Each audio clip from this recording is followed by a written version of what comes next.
ونتوكل عليه ونعوذ بالله من شرور أنفسنا ومن سيئات أعمالنا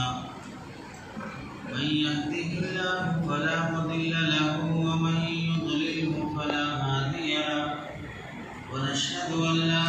إله إلا الله ونشهد أن محمدا عبده ورسوله أما بعد فقد قال الله تبارك وتعالى في القرآن المجيد والفرقان الحميد أعوذ بالله من الشيطان الرجيم بسم الله الرحمن الرحيم وفديناه بذبح عظيم صدق الله العظيم وقال النبي صلى الله عليه وسلم من أحب لقاء الله أحب الله لقاءه أو كما قال النبي صلى الله عليه وسلم اللهم صل على سيدنا محمد وعلى آل سيدنا محمد وبارك وسلم اللهم صل على سيدنا محمد وعلى آل سيدنا محمد وبارك وسلم اللهم صل على سيدنا محمد وعلى آل سيدنا محمد وبارك وسلم. میرے محترم عزیزوں بزرگوں اور دوستوں، قرآن مجید کی ایک مختصر سی آیت اور ایک طویل قصے کا ایک مختصر سا جملہ آپ حضرات کے سامنے پڑھا گیا اور ایک حدیث پاک آپ حضرات کے سامنے سنائی گئی۔ آیت کا تعلق حضرت ابراہیم علیہ السلام کے واقعے سے ہے، جس میں حضرت ابراہیم علیہ السلام نے اپنے بیٹے حضرت اسماعیل علیہ السلام کو ذبح فرمانے کا خواب کا حکم پورا فرمایا تھا۔ آیت میں اور حدیث میں خلاصے کے طور پر یہ بات ہے کہ ہم سب اللہ کے ہیں، ہمیں جو مال دولت ملی ہے وہ بھی اللہ کی ہے، ہماری جان خود ہماری نہیں ہے یہ بھی اللہ کی ہے، ہماری اولاد خود ہماری نہیں ہے یہ بھی اللہ کی ہے، سب کچھ اللہ کا ہے۔ اس کے حکم پر اپنی جان لٹا دینا، اپنا مال خرچ کر دینا، یہ اطاعت ہے، اظہار محبت ہے، یہ مال کی اذاعت اور مال ویسٹ کرنا نہیں ہے۔ قربانی کے بارے میں بعض لوگوں کا یہ بھی گمان ہے کہ قربانی کرنے سے اتنے لاکھ روپے ویسٹ ہو جاتے ہیں، جانور جو خریدے جاتے ہیں وہ اس میں سے بعض غیر مسلم بھی ہوتے ہیں، ان کو فائدہ پہنچتا ہے، اس کے بجائے ہم یہ پیسہ خاص مسلمانوں کے لیے کسی مدد میں صرف کیا جائے۔ تو ہمیں یہ بات معلوم ہونا چاہیے کہ قربانی اللہ کا حکم ہے، اور اللہ کا حکم پورا کرنے کے لیے ہم چاہے اپنی جان لٹا دیں، اپنی جائیداد خرچ کر دیں، یہ سب کا سب عبادت ہے، اظہار محبت ہے، اسے ویسٹ نہیں کہا جائے گا۔ البتہ خریدنے میں آپ اپنی برادری کا لحاظ رکھیں، اگر فائدہ پہنچانا، مسلمانوں کو فائدہ پہنچانا مقصود ہے تو آپ اپنی برادری کا لحاظ رکھتے ہوئے خریدیں، اس سے مال ضائع نہیں ہوگا۔ جسے فائدہ پہنچانا چاہ رہے ہیں خاص کر اپنی برادری اور اپنے طبقے کو، تو انہیں خاص طور سے فائدہ پہنچے گا۔ تو باقی مال ضائع ہو جانے کی بات نہیں کہی جائے گی، اس واسطے کہ جب خود ہم اپنے نہیں ہیں، میری جان میری نہیں ہے، میری جان بھی اللہ کی دی ہوئی ہے۔ اگر میری جان میری ہوتی تو پھر مجھے اپنی جان لینے کی اجازت ہوتی کہ میرا مال ہے میں جیسے چاہے ویسا کروں گا، میری جان ہے میں جیسے چاہے ویسا کروں گا، تو میری جان لینے کی مجھے اجازت ہوتی۔ حالانکہ شریعت میں میری جان لینے کی مجھے بھی اجازت نہیں ہے، میری جان لینے کی کسی اور کو بھی اجازت نہیں ہے، اس واسطے کہ نہ جان میری ہے نہ تیری ہے، یہ اللہ کی دی ہوئی ہے۔ تو پھر اس جان کے بعد اللہ نے ہمیں مال دیا ہے۔ پہلے انسان دنیا میں آیا، پھر اس کے بعد اسے کپڑے، اسے گاڑی، اسے گھر، اسے سارے رشتے، یہ سب کچھ بعد میں ملے۔ اگر مردہ بچہ پیدا ہوتا تو مرا ہوا پیدا ہو تو اسے کون کپڑے پہنانے، کون اسے نہلانے دھلانے اور کون اسے گھر دلانے کی فکر کرے گا؟ تو جان ملی، اس کے بعد جان کے بعد اللہ تعالیٰ نے مال بھی دیا ہے، تو مال اور جان سب کچھ اسی کا ہے، اسی کے نام پر لٹانا یہ اطاعت ہے، اظہار محبت ہے۔ اور اگر خدا نخواستہ یہ ویسٹ کرنا بھی ہو تو پھر اللہ کے نام پر ایسا مال ویسٹ کرنا یہ کوئی گناہ کی بات نہیں، یہ عبادت ہے جس میں اللہ کا حکم پورا ہوتا ہو۔ یہ مہینہ جس سے ہم لوگ گزر رہے ہیں، ذی الحجہ کا مہینہ، اور خاص طور سے یہ دن جن 10 دنوں کے اللہ کے نبی صلی اللہ علیہ وسلم نے فضیلت بیان فرمائی ہے، نفل روزوں کا اہتمام، اور اس کے ساتھ ساتھ آج 1-2 روز میں وہ منظر ہم سب لوگ سنیں گے یا بعض لوگ دیکھیں گے کہ بہت سے اللہ کے بندے اللہ کے گھر کا طواف کر رہے ہیں، اس کے حجر اسود کا بوسہ لے رہے ہیں، اور پھر صفا مروہ کی سعی کر رہے ہیں، مینا مزدلفہ اور عرفہ کا وقوف کر رہے ہیں۔ ایک ایسی عاشقانہ عبادت کہ جسے کرنے کو اور جہاں جانے کو ہر مسلمان تڑپتا ہے۔ کون مسلمان ایسا نہیں ہے جو اللہ کے گھر کی حاضری کی تمنا نہ رکھتا ہو؟ کون مسلمان ایسا نہیں ہے کہ ہمارے نبی پاک صلی اللہ علیہ وسلم سرکار دو عالم محمد مصطفیٰ احمد مصطفیٰ اللہ کے پیارے نبی، جنہوں نے ہمارے لیے کتنا رویا، کتنا دعائیں فرمائی ہیں، ہمارے لیے میدان حشر میں بھی شفاعت فرمائیں گے، ان کے روزے پہ حاضری دے کر سلام پڑھنے کی کون تمنا نہیں کرتا؟ تو بہت سے ہمارے مسلمان بھائی ایسے جنہیں وہ منظر نصیب ہوگا۔ اللہ سے دعا ہے کہ اللہ تعالیٰ ہم سب کو وہ منظر نصیب فرمائے، حج کی حاضری اور نبی کے روزے کا قیام، وہاں پر سلام پڑھنا ہم سب کو مقدر فرمائے۔ اللہ کے نبی صلی اللہ علیہ وسلم نے جہاں جانے والوں کے لیے ہدایت فرمائی ہے، وہیں اگر کچھ لوگ حج سے پیچھے رہ جاتے ہیں، انہیں حج نصیب نہیں ہوتا ہے، تو ان کے لیے بھی اللہ کے نبی نے تسلی کا سامان فرمایا۔ حدیث پاک میں جہاں پر حج پر حاضری کی فضیلت آئی ہے، وہیں جو لوگ حج کو نہیں جا سکے ان کے لیے بھی اللہ کے نبی نے کچھ ایسی ہدایات فرمائی ہیں کہ تم لوگ یہاں بیٹھے بیٹھے اپنی تسلی کر سکتے ہو اور حج کا ثواب حاصل کر سکتے ہو۔ ان میں پہلی چیز اللہ کے نبی صلی اللہ علیہ وسلم نے بیان فرمائی کہ اگر تمہیں حج کی حاضری نصیب نہ ہو تو ایک کام یہ کر لو کہ رمضان کے مہینے میں عمرہ کرنے کا کوشش کر لو۔ العمرۃ فی رمضان تعدل حجۃ معی، اللہ کے نبی صلی اللہ علیہ وسلم فرماتے ہیں کہ رمضان کے مہینے میں عمرہ کر لینا میرے ساتھ حج کرنے کے برابر ثواب رکھتا ہے۔ تو حج میں نام نہیں آیا یا حج کے لیے پیسے کا اتنا انتظام نہیں ہو سکا تو آدمی عمرے پہ چلا جائے تو اسے حج کے برابر ثواب حاصل ہو جاتا ہے۔ دوسری چیز، حج کے برابر ثواب حاصل کرنے کے لیے اللہ کے نبی صلی اللہ علیہ وسلم نے فرمایا کہ جو آدمی فجر کی نماز پڑھ لے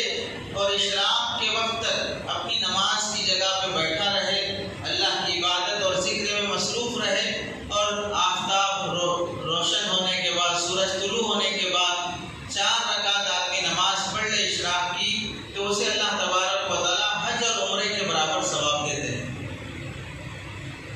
کتنا بہتر موقع ہے کہ ہر آدمی، مرد تو کر ہی سکتے ہیں، اس کے ساتھ ساتھ عورتوں کے لیے کتنا بہتر موقع ہے کہ نماز، فجر کی نماز کا وقت، عام طور سے ہم فجر کی نماز آخری وقت میں پڑھتے ہیں کہ 20-15 منٹ باقی رہتے ہیں فجر کا وقت ختم ہونے میں، 20-15 منٹ فجر کے وقت کے، اس کے بعد سورج طلوع ہونے کے 20-22 منٹ، آدھے گھنٹے کے آس پاس ہم بیٹھ کے اللہ کی ذکر کر لیے، تلاوت کر لیے، تھوڑی دیر اگر کسی اللہ والے سے نسبت ہے تو مراقبہ کر لیے، دل میں متوجہ ہو کر اللہ کو یاد کرنا، دل سے اللہ کو یاد کرنا، اس کے بعد 4 رکعت اشراق کی نماز مسلمان پڑھ لیا۔ حدیث پاک میں حج عمرے کا ثواب تو ہے ہی، اس کے علاوہ اللہ کے نبی صلی اللہ علیہ وسلم نے ایک اور حدیث میں فرمایا، اللہ رب العزت ارشاد فرماتے ہیں کہ میرے بندے تو صبح کے وقت 4 رکعت میری خاطر پڑھ لے، میں پورے دن تیرے کام بنانے میں ساتھ دوں گا، پورا دن تیرے کام کی میں کفایت کر جاؤں گا۔ محدثین نے لکھا ہے کہ ان 4 رکعت سے مراد اشراق کی 4 رکعت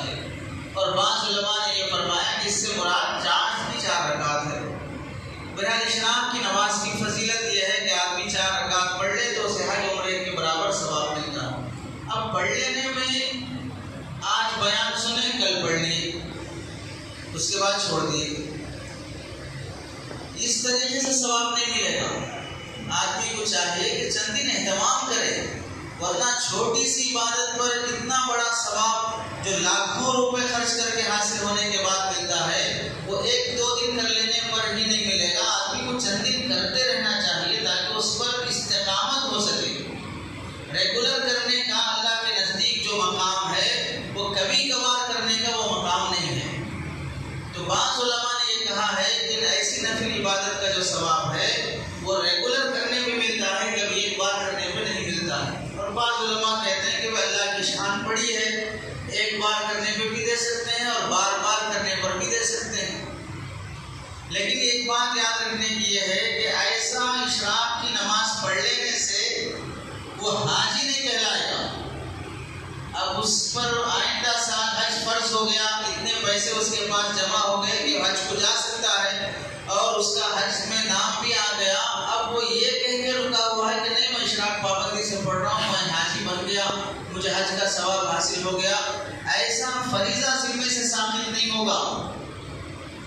ایسا کسی آدمی کو اس درجے، پھر تو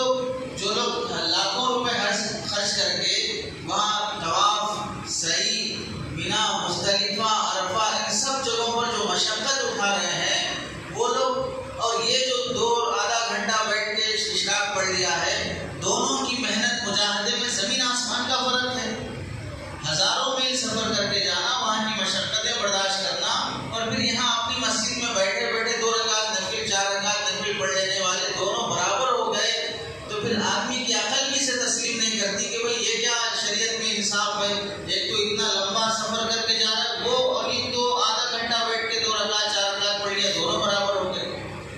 تو یہ جو اشراق کی نفل نماز کا جو ثواب ہے، حج عمرے کے برابر ثواب ہے، لیکن حج پر جانے کا جو ثواب ہے اس کے برابر حاصل نہیں ہوتا، اس کے برابر اسے مقام نہیں ملتا ہے. جیسے مثال کے طور پر اللہ کے راستے میں جان ہتھیلی میں لے کر سامنے دشمن ہے، اسے آدمی دین پھیلانے کی خاطر اعلاء کلمت اللہ کی غرض سے لڑ رہا ہے، لڑتے لڑتے اللہ کے راستے میں شہید ہو گیا وہ شخص، اور ایک شخص وہ ہے جسے بچھو کاٹنے پر مر گیا. دونوں تھوڑی برابر ہو جائیں. ایک شخص وہ جو اللہ کے راستے میں جہاد میں گیا ہے، اور ایک شخص وہ جسے دست لگنے کی وجہ سے، پیٹ میں درد ہونے کی وجہ سے مر گیا ہے.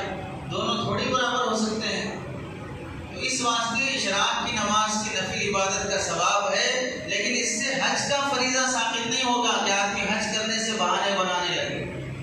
تو دوسرا کام حج کے برابر ثواب حاصل کرنے کا اشراق کی پابندی. تیسرا کام اللہ کے نبی صلی اللہ علیہ وسلم نے فرمایا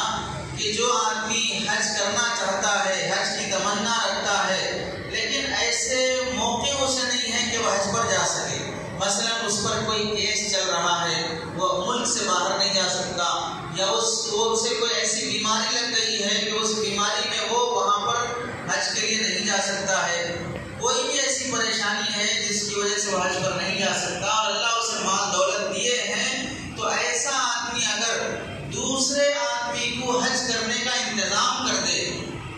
دوسرے آدمی کے لیے حج کرنے کا انتظام کر دے، اس کے حج کے پیسوں کا اسے انتظام کر کے دے دے، تو یہ شخص پورا سفر کر کے صحیح مینا، طواف، یہ سب کر کے آئے گا، تو اسے جو ثواب وہاں ملے گا وہ سارا کا سارا ثواب اس انتظام کرنے والے کو ملے گا. تو اپنے گھر بیٹھا ہے، بیمار ہے، اپنے گھر بیٹھا ہے، کسی پریشانی میں ہے، اپنے گھر میں یا خدا نہ خواستہ جیل میں ہے، کسی پریشانی میں مبتلا ہے، تو یہ شخص دولت رکھتا ہے تو دوسرے کے لیے حج کا انتظام کر دے گا، تو بغیر مشقت اور تکلیف اٹھائے کہ اس کے پورے حج کے اعمال کا ثواب اس حج کا انتظام کرنے والے کو پہنچے گا. چوتھا کام اللہ کے نبی صلی اللہ علیہ وسلم نے فرمایا کہ بعض غریب صحابہ اللہ کے نبی صلی اللہ علیہ وسلم کے پاس آئے اور عرض کرنے لگے، یا رسول اللہ، ہم بھی مسلمان، مالدار، صحابہ بھی مسلمان، ہم لوگ بھی نماز پڑھتے ہیں، وہ لوگ بھی نماز پڑھتے ہیں، ہمارے پاس پیسہ نہیں ہے، اس واسطے ہم غلام آزاد نہیں کر سکتے، غریبوں میں صدقہ خیرات نہیں کر سکتے، اور ہم حج بیت اللہ کے لیے حاضری نہیں دے سکتے کیونکہ ہمارے پاس اتنی دولت نہیں ہے. لیکن جن کے پاس دولت ہے وہ ہم سے بھی زیادہ عبادت میں، نیکیوں میں آگے بڑھ رہے ہیں. تو اللہ کے نبی صلی اللہ علیہ وسلم نے فرمایا، مالدار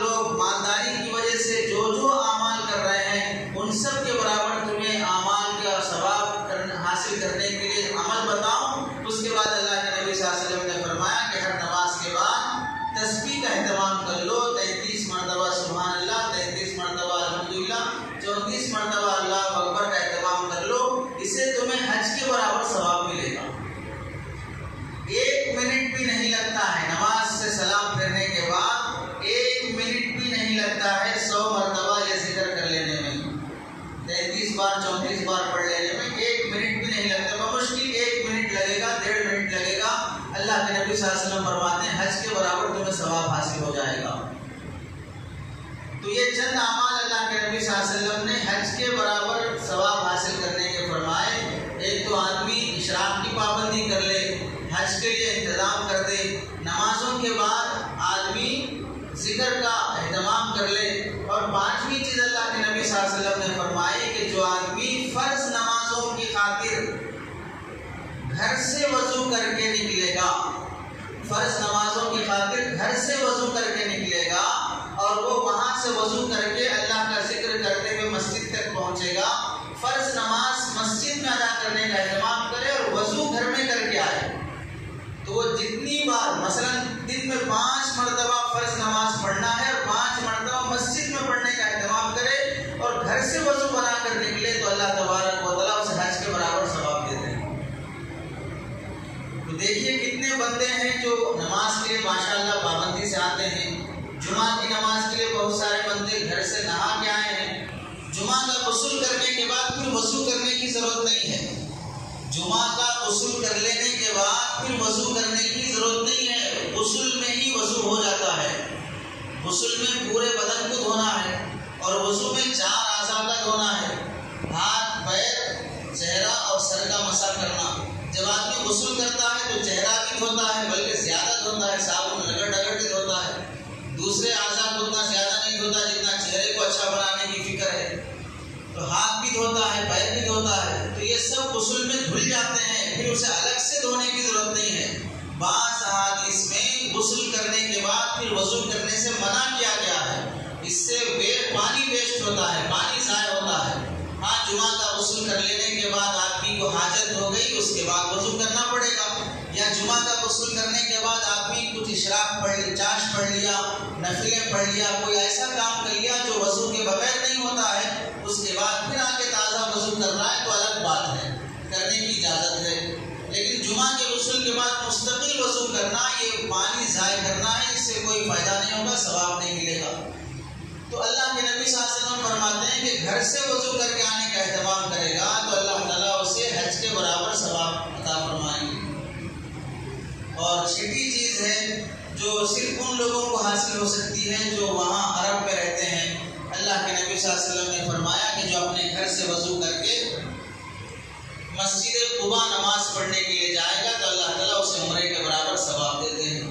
تو ظاہر سی بات ہے ہم لوگ تو نہیں کر سکتے ہیں، یہاں پر بھی بہت ساری مسجدیں ہوں گی مسجد قباء کے نام سے، لیکن وہاں کی مسجد میں جا کے پڑھنے پر وہ ثواب نہیں ہے۔ مدینے میں جو مسجد ہے مسجد قباء، اس کے ساتھ یہ ثواب ہے، تو یہ ثواب ہم لوگ حاصل نہیں کر سکتے ہیں۔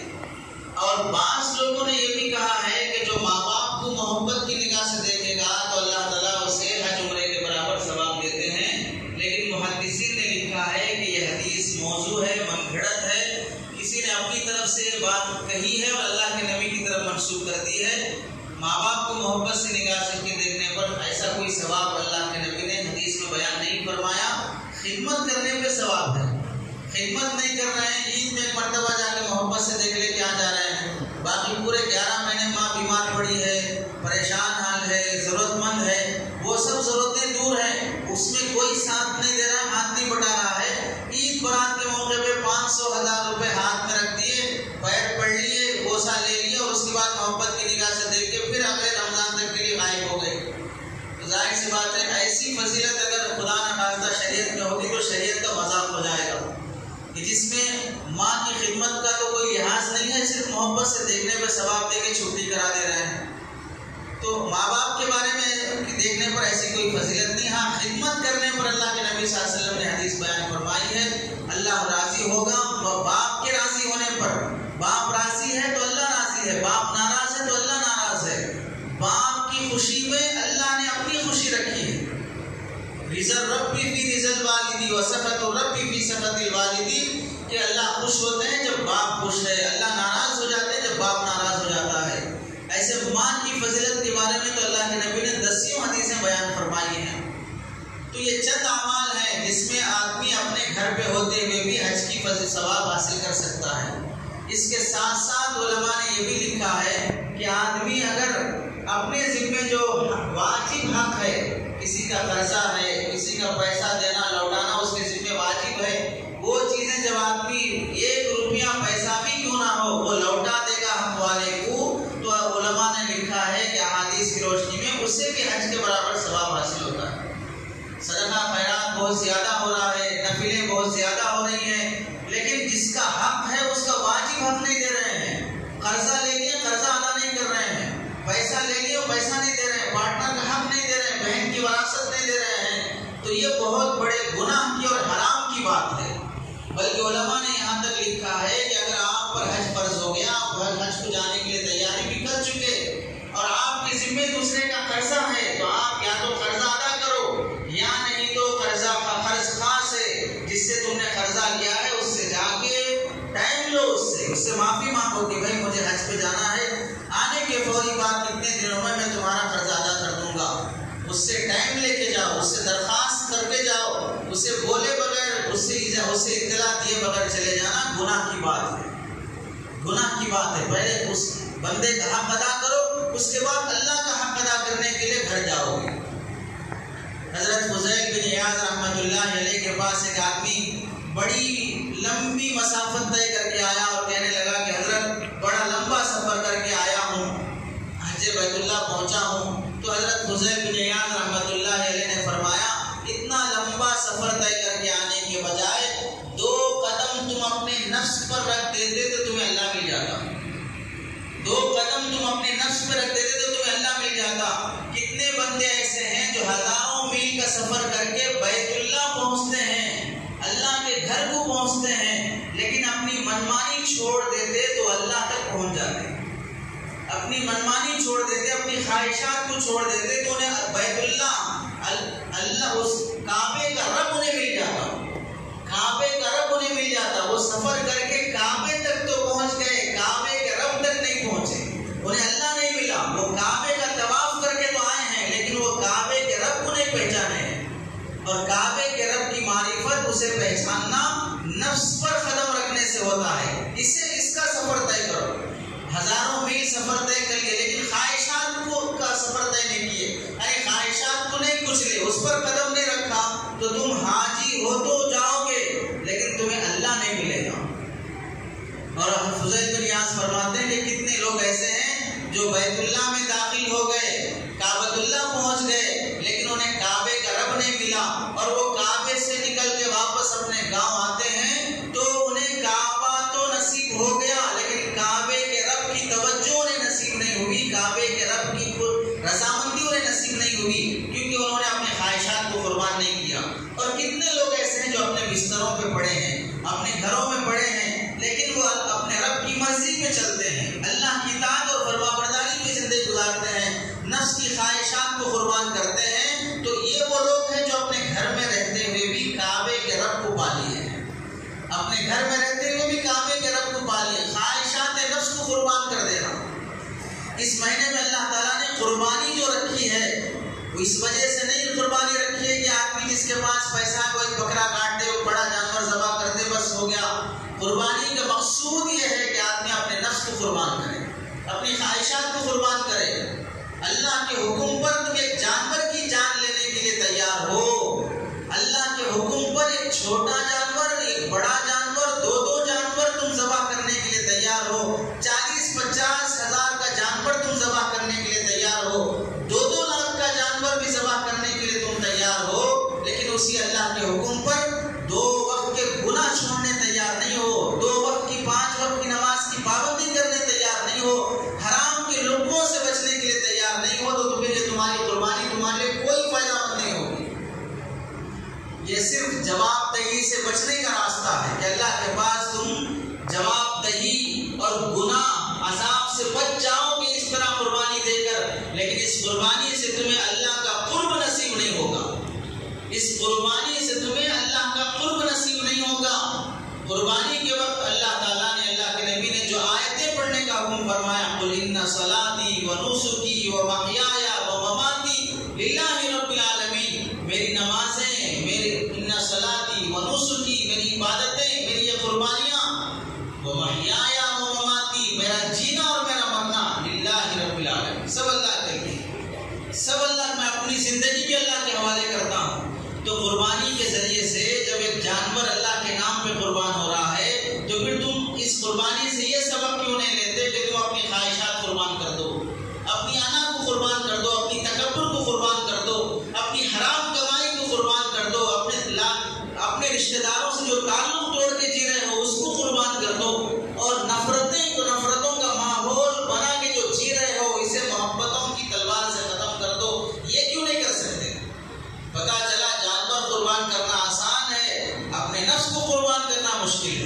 اپنی خواہشات کو قربان کرنا مشکل ہے، تو یہ حج کے ذریعے سے اور قربانی کے ذریعے سے اللہ تبارک و تعالیٰ یہ سبق ہمیں دینا چاہتے ہیں کہ تم اپنے نفس کو قربان کرنے والے بنو، خواہشات کو قربان کرنے والے بنو۔ اور اللہ کو پانے کے لیے اللہ والوں نے ایسی ایسی قربانیاں دی ہیں، نفس کی مکاریوں کو سمجھتے ہوئے۔ حضرت امام غزالی رحمۃ اللہ علیہ نے مکاشفۃ القلوب میں لکھا ہے، حضرت بایزید بستامی رحمۃ اللہ علیہ یا کسی اور بزرگ کے بارے میں راستے سے گزر رہے تھے تو ایک فروٹس کی دکان پہ نظر پڑی، وہاں انجیر رکھا ہوا تھا، انجیر کھانے کی خواہش ہوئی اور دکان والے کے پاس گئے اور ان سے کہا کہ بھائی دیکھو میرے پاس پیسہ نہیں ہے کھانے کے لیے، میرے جوتے تم گروی رکھ لو، میرے چپل تم گروی رکھ لو اور 2-4 انجیر مجھے دے دو، اور جب میرے پاس پیسہ آ جائے گا میں تمہیں پیسہ لوٹا دوں گا اور اپنے جوتے گروی رکھے ہوئے لے جاؤں گا۔ تو دکاندار انہیں پہچانتا نہیں تھا، اس نے دیکھ کے کہا ان جوتوں کے بدلے 1 انجیر بھی نہیں آتی ہے، کچھ پیسہ نہیں ملتا، اس کے بدلے میں گروی رکھ کے کیا کروں گا؟ نہیں ہمارے پاس پیسہ نہیں تو ہم انجیر نہیں دیں گے۔ وہ بیچارے خالی ہاتھ واپس جانے لگے۔ وقت کے بڑے اللہ والے جن سے ملنے کے لیے لوگ دور دور سے سفر کر کے آتے ہیں، شہر کے بڑے بزرگوں میں سے ہیں، تو بانسو دکان والے نے جب یہ دیکھا کہ اللہ والے کو خالی ہاتھ بھیج رہا ہے، اس نے دکان والے سے کہا کہ تم جانتے بھی ہو تم نے کس کو واپس کر دیا؟ لاکھوں لوگ اس کے قدموں میں ہزاروں روپے لا کر صدقہ کر دیتے ہیں، عطیہ کر دیتے ہیں، لٹا دیتے ہیں، یہ سب کو انکار کر دیتا ہے۔ ایسا اللہ والا تمہارے دکان پہ آ گیا اور تم اسے دینے کے بجائے خالی ہاتھ واپس لوٹا رہے ہو۔ تو دکان والے کو احساس ہوا، شرمندگی ہوئی، اس نے کہا اپنے غلام کو بلا کر کہ یہ پورا انجیر کا ٹوکرا رکھ لو، یہ پورا انجیر کا ٹوکرا لے جا کے حضرت بایزید بستامی کو دے دو، اور وہ لے لیں گے، اگر میرا ٹوکرا قبول کر لیں گے۔ تو وہ غلام تھا، نوکر تھا، جسے پیسے سے خرید کے رکھا گیا تھا۔ دکاندار نے کہا اگر وہ بزرگ میرا یہ ہدیہ تحفہ قبول کر لیں گے تو میں تجھے آزاد کر دوں گا، وہ قبول کر لیں تو میں تجھے آزاد کر دوں گا، لے جا کے منت سماجت کر کے پورا ہدیہ کر کے آ جاؤ۔ جب وہ غلام لے کے حضرت کے پاس آیا اور کہنے لگا کہ حضرت لے لیجیے، آپ کو ہدیہ ہے، تحفہ ہے، تو حضرت نے کہا کہ پہلے جب میں اپنے جوتے گروی رکھ کے 2-4 انجیر مانگ رہا تھا جو دینے کے لیے تیار نہیں ہوا، پورا ٹوکرا ہدیہ کر رہا ہے، تو کیا حکمت ہے؟ تو غلام نے کہا کہ حضرت وہ آپ کو پہچانتے نہیں تھے، اب پہچان لیے ہیں۔ تو وہ بزرگ کہنے لگے تو معلوم یہ ہوا کہ اب وہ میری دینداری کو پہچانے ہیں، پہلے بھی میں انسان تھا، اب بھی میں انسان ہوں، اب مجھے پہچانا کا مطلب ہے کہ اب میں بزرگ ہوں، میں اللہ کا ولی ہوں، یہ مجھے پہچانا ہے۔ تو مطلب یہ ہوا کہ میری ولایت، میری بزرگی کو ایک ٹوکرے میں خریدنا چاہتا ہے، میری ولایت اور بزرگی کو ایک ٹوکرے میں خریدنا چاہتا ہے، اور میں قسم کھا کے کہتا ہوں بخدا میں یہ انجیر قبول نہیں کروں گا، میں یہ انجیر قبول نہیں کروں گا۔ غلام کہنے لگا کہ حضرت آپ قبول کر لیں گے تو میں آزاد ہو جاؤں گا۔ حضرت کہنے لگے کہ میں قبول کر لوں گا، تو آزاد ہو جائے گا، میں اپنے نفس کا غلام بن جاؤں گا، تو غلامی سے آزاد ہو جائے گا لیکن میں اپنے نفس کا غلام بن جاؤں گا۔ اور اس وقت حضرت نے قسم کھایا واللہ لا آکل التین الی یوم الدین، بخدا کہ آپ سے انجیر میں موت تک بھی نہیں کھاؤں گا، میں انجیر اب موت تک بھی نہیں کھاؤں گا، کہ نفس کی خواہش پوری ہو رہی ہے۔ وہ لوگ تو نفس کی خواہش پوری کرنے سے بچتے ہوئے جائز چیزوں سے بھی رک جاتے تھے، اور ہم خواہش نفس میں حرام چیزوں سے بھی رکنے تیار نہیں ہیں، گناہوں سے، حرام کاموں سے جس سے اللہ کی لعنت اترتی ہے اس سے بھی بچنے تیار نہیں۔ آپ دیکھ لو صرف ہندوستان نہیں، صرف وہ ملک نہیں جہاں پر مسلمان اقلیت میں ہے، بلکہ ان ملکوں کا بھی آپ سروے کر لو جہاں پر مسلمانوں کی حکومت ہے، جہاں پر مسلمان اکثریت میں ہے، جہاں پر حکومت کی بات دوڑ سیاست مسلمانوں کے ہاتھ میں ہے، اس ملک میں بھی مسلمان پریشان ہیں، اور وہاں جہاں پر مسلمان اقلیت میں ہے وہاں بھی مسلمان پریشان ہیں۔ کون سا ملک آپ دکھا سکتے ہیں جہاں پر مسلمان پریشان نہ ہو؟ سعودی عرب آپ لے لیں جہاں پر مسلمانوں کی حکومت ہے، وہاں کے باشندوں کو وہاں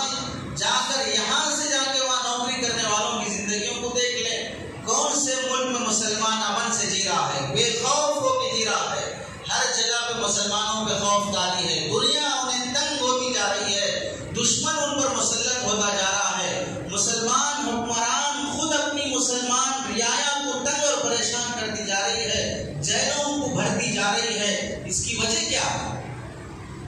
وجہ یہ ہے کہ مسلمان کی حکومت نہیں ہے، مسلمانوں کی سیاست نہیں ہے، مسلمان کرسی پر بیٹھا نہیں ہے، تو پھر آپ ان ملکوں میں امن دکھا دیں جہاں پر مسلمان کرسی پہ بیٹھا ہے، ان ملکوں میں آپ راحت دکھا دیں جہاں پر مسلمانوں کی حکومت ہے، تو وہاں تو حکومت ہے، وہاں چین سکون سے جینا چاہیے تھا۔ پتا چلا راحت اور سکون کا سامان سلطنتوں میں اللہ نے نہیں رکھا ہے، حکومتوں میں اللہ نے نہیں رکھا ہے۔ راحت اور سکون کا سامان حکومتوں میں ہوتا تو وہ حکومتیں سکون سے جیتی جہاں پر مسلمان حکمرانی کر رہے ہیں، بلکہ وہاں پر اس سے بھی زیادہ پریشان کن حالات ہیں جہاں پر مسلمان اقلیتوں میں جی رہے ہیں۔ وجہ کیا ہے؟ حکمرانوں کے تلوے چاٹنے میں سکون نہیں ہے، حکومت کی اور سلطنت کی بام دوڑ سنبھالنے میں اللہ نے سکون نہیں رکھا ہے، بلکہ اللہ تبارک و تعالیٰ فرماتے ہیں وَمَا أَصَابَكُم مِّن مُّصِيبَةٍ فَبِمَا كَسَبَتْ أَيْدِيكُمْ، کہ جو کچھ بھی مصیبتیں اور پریشانیاں تم پر آتی ہیں وہ تمہاری بدعمالیوں کا نتیجہ ہے۔ ظَهَرَ الْفَسَادُ فِي الْبَرِّ وَالْبَحْرِ بِمَا كَسَبَتْ أَيْدِيكُمْ، دنیا میں، زمین میں، سمندروں میں کچھ بھی فساد، بگاڑ کچھ بھی ہو رہا ہے وہ تمہاری بدعمالیوں کا نتیجہ ہے۔ ایک جگہ فرمایا وَيَعْفُو عَن كَثِيرٍ، اللہ اپنے رحم و کرم سے تمہارے گناہوں کی وجہ سے بہت سے گناہ تم سے بخشتے جا رہے ہیں، معاف کرتے جا رہے ہیں، ورنہ تمہارے گناہ ایسے کہ رات میں تمہاری ہونے والی عیاشیاں، تمہارے ہونے والے گندے فلم، تمہارے ہونے والے گندے تعلقات، دکانوں پر تمہارا حرام لوٹنا، سود پر اپنی زندگی گزارنا، ناجائز تعلقات پر اپنی زندگیاں گزارنا، بیوی ہونے کے باوجود بھی رکھیلوں کے پاس، طوائف کے پاس اپنی زندگیاں گزارنا، یہ سب تمہارے وہ کام ہیں جو پچھلی قوموں میں ان قوموں کو ان کی انہی حرکتوں کی وجہ سے ہلاک کر دیا گیا۔ ان پر پتھروں کی بارش، ان پر آگ کی بارش، ان پر فرشتوں کے کوڑے مسلط کر دیے گئے تمہارے انہی گناہوں کی وجہ سے۔ اور آج یہی مسلم طبقہ پچھلی قوموں نے جو جو گناہ کیے تھے، نام تول میں کمی حضرت شعیب علیہ السلام کی قوم نے کیا، آج کون سا مسلمان کی دکان ایسی ہے الا ماشاء اللہ جو نام تول میں کمی نہ کرتا ہو، رنڈی نہ مارتا ہو، دھوکہ نہ دیتا ہو، جھوٹ بول کے نہ کماتا ہو۔ انہی کاروباری حرکتوں کی وجہ سے اللہ نے پچھلی قوموں کو ہلاک کیا تھا۔ آج تم میں بھی وہ گناہ پائے جاتے ہیں۔ ہونا تو یہ چاہیے کہ رات کا سویا مسلمان صبح ہونے سے پہلے خنزیر اور بندر کی شکل کا بن جائے، اس پر زلزلے آ جائیں، طوفانیں ان پر آ جائیں، لیکن اللہ فرماتے ہیں وَيَعْفُو عَن كَثِيرٍ، ہم درگزر کر رہے ہیں، ہم بخش رہے ہیں، معاف کر رہے ہیں۔ وجہ کیا ہے؟ تم سرکار دو عالم صلی اللہ علیہ وسلم کی امت ہو۔ مَا كَانَ اللَّهُ لِيُعَذِّبَكُمْ وَأَنْتَ فِيهِمْ، اے میرے نبی میں تیرے امت کو عذاب نہیں دوں گا چونکہ تو اس میں موجود ہے، تم ان میں رہتے ہو، میں تمہاری قوم کو عذاب نہیں دوں گا چونکہ تمہارا وجود یہاں پر ہے۔ وَهُمْ يَسْتَغْفِرُونَ، اور جب تک یہ توبہ کرتے رہیں گے اس وقت تک میں انہیں عذاب نہیں دوں گا۔ کون کتنی اپنے گناہوں سے توبہ کر رہا ہے؟ 5-6 سال میں کتنے حالات ملک میں نہیں آئے؟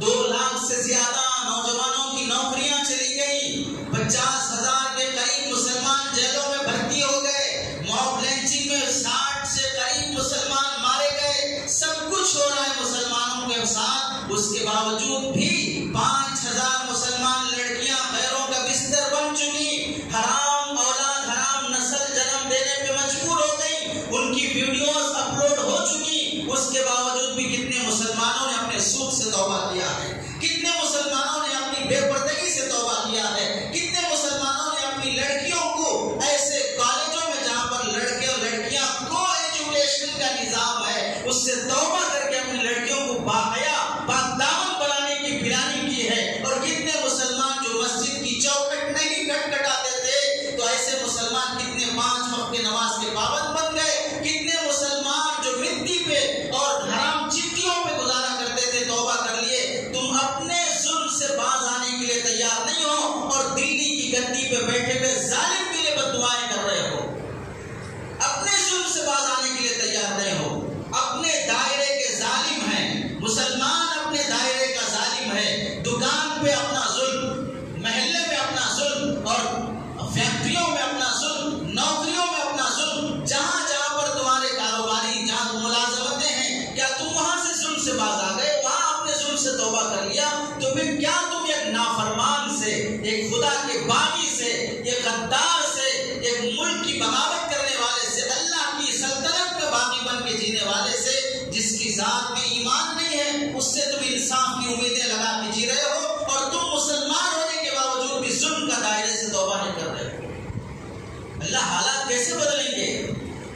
کائنات کا مقصود مسلمان ہے، کائنات کا مقصود مسلمان ہے۔ کفر، کافر ہونا، کفر کرنا 2014 سے پہلے بھی تھا، اس سے پہلے بھی تھا، اس سے پہلے بھی تھا، اس سے پہلے بھی تھا، قیامت تک رہے گا۔ قیامت نافرمانوں اور کافروں پر آئے گی، اولیاء سب کے سب اٹھا لیے جائیں گے،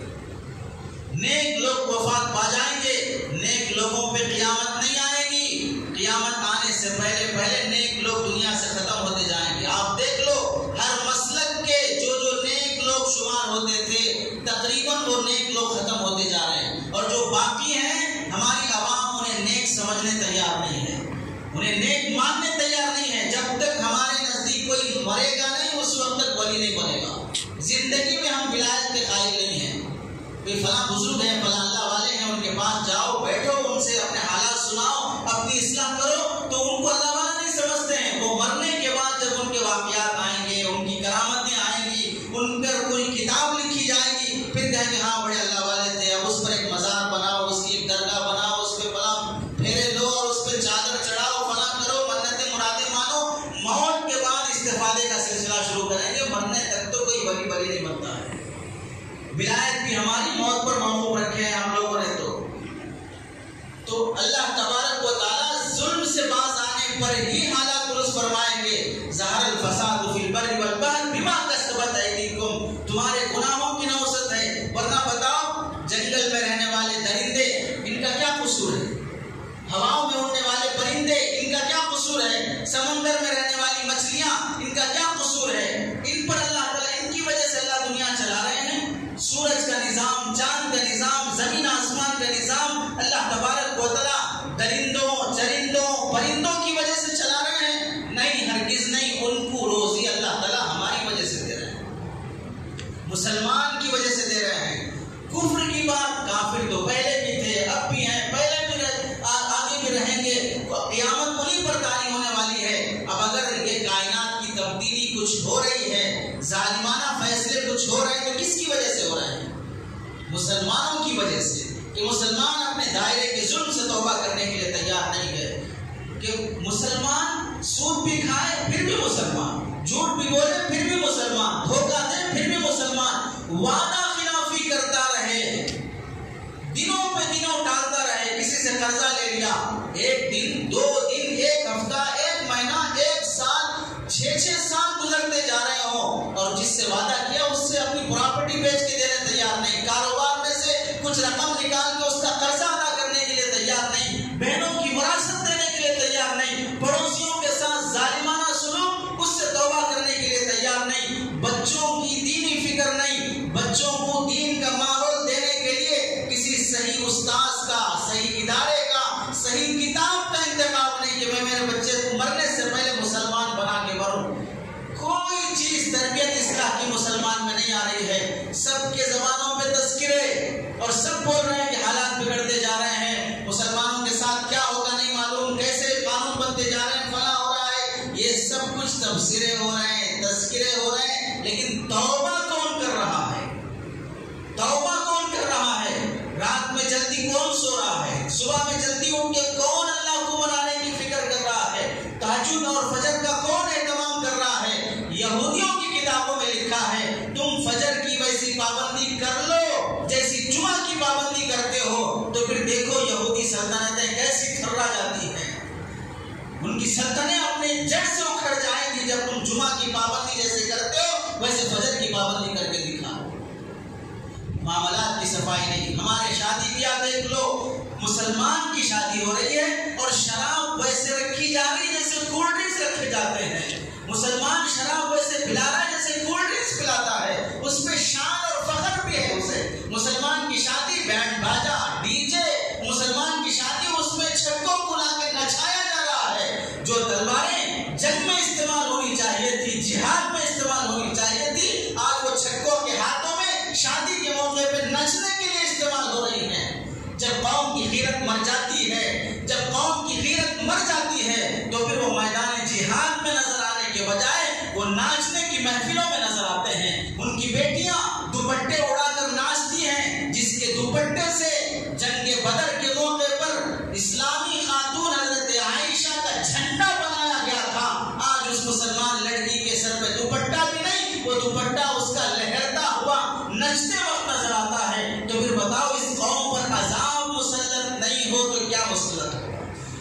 قوم پر فرعون جیسا ظالم مسلط نہیں ہو تو کیا مسلط ہوگا؟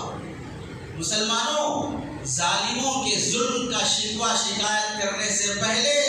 آئینے میں اپنا ظلم دیکھ لو، آئینے میں اپنا ظلم دیکھ لو کہ میں کتنا بڑا ظالم ہوں۔ کہیں ظالم کے حق میں بد دعا کرتے ہوئے میں خود اپنے لیے بد دعا تو نہیں کر رہا ہوں کیونکہ میں بھی ظالم ہوں۔ اللہ ظالم کو ہلاک کر دے تو ظالم میں بھی اللہ کے نزدیک ظالم ہوں، چونکہ اذان سننے کے بعد اذان کی توہین کرنا ہی ظلم نہیں ہے۔ اذان سننے کے بعد مسلمان ہونے کے باوجود اذان کے بعد مسجد نہ آنا اس سے بڑا ظلم ہے، اس سے بڑا ظلم ہے۔ تم جانتے ہوئے مسجد نہیں آ رہے ہو۔ سود حرام ہے، معلوم ہے، کس کو معلوم؟ مارواڑی کے لیے سود حرام ہے، سکھوں کے لیے سود حرام ہے، غیر مسلموں کے لیے سود حرام ہے۔ سود کس کے لیے حرام ہے؟ سود تمہارے لیے حرام ہے۔ خنزیر کا گوشت جیسے ہے ویسے سود ہے، غلاظت اور پیمانہ جیسے ہے ویسے سود ہے۔ تم وہ کھانے سے باز نہیں آتے ہو تو پھر بتاؤ پکڑ اس کی ہوگی یا پکڑ تمہاری ہوگی؟ جس بچے نے اسکول میں ایڈمیشن ہی نہیں لیا وہ اگر ایبسینٹ ہو رہا ہے تو ٹیچر اس سے پوچھے گا، یعنی کہ اس سے پوچھے گا جو ٹیچر جو اسکول میں ایڈمیشن ہی نہیں لیا، وہ آتا ہی نہیں ہے، وہ گلی کے وہ اسکول کے سامنے سے گزر رہا ہے، ٹیچر اس کو پکڑ کے ڈانٹ رہا ہے کیوں اسکول کو نہیں آ رہے؟ جس نے کلمہ پڑھ کر لا الہ الا اللہ محمد رسول اللہ کہہ کر اسلام میں ایڈمیشن لیا ہے اور پھر اس ایڈمیشن لینے کے بعد اس اسکول کے رولز فالو نہیں کر رہا ہے، اللہ اس سے پوچھیں گے کیوں اس طرح کر رہا ہے؟ تو مسلمانوں تم سے سوال ہے، تم توبہ کرو، تم توبہ کرو۔ اللہ کے حکم پر جانیں قربان کرنے کا سبق حضرت ابراہیم علیہ السلام نے دیا ہے۔ خواب میں دیکھا تھا، کون سا بڑا، لیکن خواب کا بھی حکم اللہ کے نبی کے لیے بڑا حکم ہوتا ہے۔ تو حضرت ابراہیم علیہ السلام نے خواب کے حکم پر بیٹے کو ذبح کرنے کے لیے تیار ہو گئے، بیٹے کو ذبح کرنے کے لیے تیار ہو گئے۔ ایک جان کیا، حضرت اسماعیل نے اپنی زبان حال سے فرمایا کہ ابا جان اللہ کے نام پر ایک جان کیا 100 جانیں قربان کرنے کے لیے تیار ہوں۔ 7 سال کا معصوم بچہ اللہ کے نام پہ ذبح ہونے تیار۔ 80 سال کی عمر میں ملنے والے بیٹے کو ایک بوڑھا باپ اس کے گلے پہ چھری چلا رہا ہے، ایک بوڑھی ماں اسے ذبح ہونے کے لیے بھیج رہی ہے۔ یہ قربانی کا قصہ ہمیں سبق دیتا ہے کہ اللہ کے نام پر تمہیں اولاد ذبح کرنا نہیں ہے، اللہ کے نام پر اپنی اولاد کو اسلامی لباس پہناؤ، اللہ کے نام پر تم اپنی اولاد کو حیا میں رکھو، پاک دامن بنا کے رکھو۔ تمہیں ذبح کرنے کا حکم نہیں ہے، اس اپنے بچوں پر فیشن کو ذبح کر دو، یہودیت کو ذبح کر دو، عیسائیت کو ذبح کر دو، مغربی کلچر کو ذبح کر دو، بس اتنا ذبح اللہ تم سے چاہتے ہیں اور تم سے وہ ہو نہیں پا رہا ہے۔ تو پھر ظالم بادشاہوں کے ظلم سے شکایت کرنا تمہارا بیکار ہے۔ اس واسطے مسلمانوں توبہ کرو، توبہ کرو۔ اللہ قرآن مجید میں فرماتے ہیں ما کان اللہ لیعذبہم وانت فیہم وہم یستغفرون، اے میرے نبی جب تک آپ ہیں آپ کی برکت سے میں انہیں ہلاک نہیں کروں گا۔ آپ چلے گئے تو جب تک کہ آپ کی امت استغفار کرتی رہے گی، توبہ کرتی رہے گی، اس وقت تک میں انہیں ہلاک نہیں کروں گا۔ توبہ کیا ہے؟ جس گناہ میں مبتلا ہو اس گناہ سے باز آ جاؤ، جس گناہ میں مبتلا ہو اس گناہ سے باز آ جاؤ، پھر اللہ تعالیٰ دیکھو کیسے حالات بدلتے ہیں۔ اللہ سے دعا ہے کہ سنی باتوں پر عمل کی توفیق نصیب فرمائے۔ وآخر دعوانا الحمدللہ رب العالمین۔